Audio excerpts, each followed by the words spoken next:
가그린, 리스테린 등등 일명 구강청결제는 요즘 어디서든 쉽게 구입할 수 있는데요. 그런데 과연 이런 구강청결제가 진짜 효과가 있을까요? 치과 의사들은 효과가 없어서 안 쓴다는 말까지 있던데, 제가 이런 부분들에 대해 오늘 속 시원하게 설명해 드리겠습니다. 저는 치과 의사 문승환이고요. 지금부터 시작하겠습니다.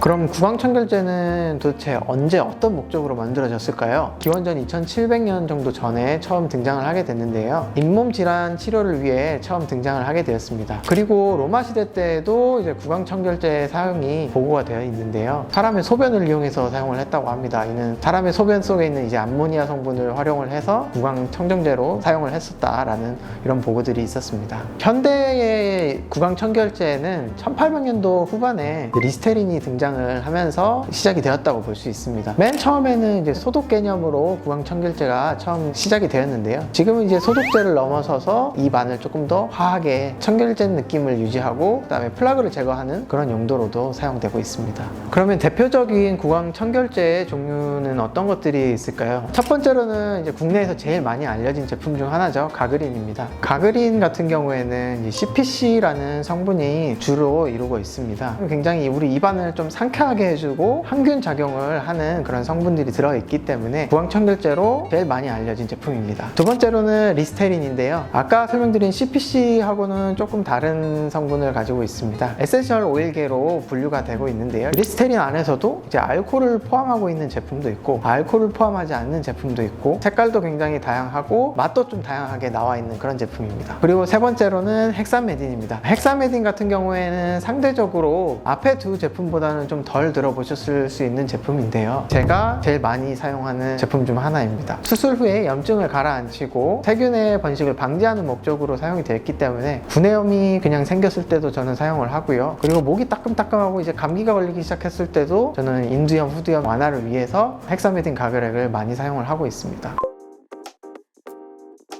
저 같은 경우에는 구강청결제는 효과가 있다라고 확실하게 생각을 하고요. 어떤 효과가 있는지 명확하게 알고 사용을 한다고 생각합니다. 칫솔질을 하지 않으면서 구강청결제만 사용을 했을 때 플라그를 완전히 없앨 수 있는 효과가 있다라고 말하는 것은 틀린 표현이라고 생각을 하고요. 칫솔질 그리고 치실 등의 물리적인 청소를 하고 그걸로도 관리가 안 되는 부분에 있었을 때 사용을 하는 것이 추천을 드리고요. 저도 실제로는 루틴하게 사용을 하고 있지는 않지만 자고 일어나서 너무 텁텁한 증상이 있다거나 마늘이나 이런 조금 냄새가 강한 음식들을 먹고 났을 때 구강청결제를 사용하는 경우도 있습니다. 치과 의사들이 이제 가글을 안 쓴다라는 얘기도 굉장히 많이 있는데요. 주변 치과 의사 그리고 치과 위생사 선생님들께 실제로 얼마나 많이 쓰는지를 좀 조사를 했습니다. 실제로 솔직하게 얘기해도 되는 거죠? 정말 솔직해요. 다 솔직해. 실제로 많이 사용을 안 합니다. 효과가 없어서 많이 사용을 하지 않는다기보다는 오히려 전문성을 가지고 관리를 할 줄 아는 분들이기 때문에 부가적으로 필요성을 못 느껴서 사용을 하지 않는 경우가 더 많은 것 같았습니다. 그래도 꾸준히 쓰시는 분들도 계셨는데요. 이제 잠자기 전에는 나는 구강청결제를 꼭 쓴다 이런 분들도 계셨고, 저처럼 뭔가 특별히 임상 증상이 생겼을 때나 선택적으로 사용하시는 분들도 많이 계셨습니다. 비율적으로는 쓰는 사람이 1.5에서 2, 안 쓰는 사람이 한 8 정도는 됐습니다. 선택적으로 사용하는 분들까지 만약에 조금 더 확장을 한다고 하면 안 쓰시는 분들이 한 6, 그리고 사용하는 사람이 4 정도는 되는 것 같습니다. 올바른 사용법을 조금 설명을 해드려야 될 것 같은데요. 양치를 하기 전에 써야 된다, 양치하고 나서 써야 된다, 누구는 30분 있다가 써야 된다, 다양한 의견들이 많이 있습니다. 제가 그 중에서도 추천을 드리는 방법은요, 양치를 하시고 난 뒤에 30분 정도 있다가 사용을 하는 것을 가장 추천을 드리는데요. 그 이유는 양치를 하기 전에 사용을 하게 되면은 부가적인 사용이라는 측면에서 역할이 미흡해질 수 있습니다. 양치를 하고 난 뒤에 즉시 하는 것보다는 30분 후에 사용을 하는 것을 좀 추천을 드리는 이유는, 대부분의 우리나라에서 지금 시중에 판매되고 있는 치약 중에 거의 대부분이 불소를 함유를 하고 있습니다. 불소를 함유하고 있는 이유에는 표면을 단단하게 만들어주고 불소가 코팅이 되어 있는 그런 효과를 누리기 위해서인데요. 가글을 너무 바로 하게 됐을 경우에는 이 불소의 효과를 조금 떨어뜨릴 수 있어요. 다 씻겨져 나가버리기 때문에 30분 정도 후에 가글을 부가적으로 좀 사용을 해주시는 것을 저는 추천드리고 싶습니다.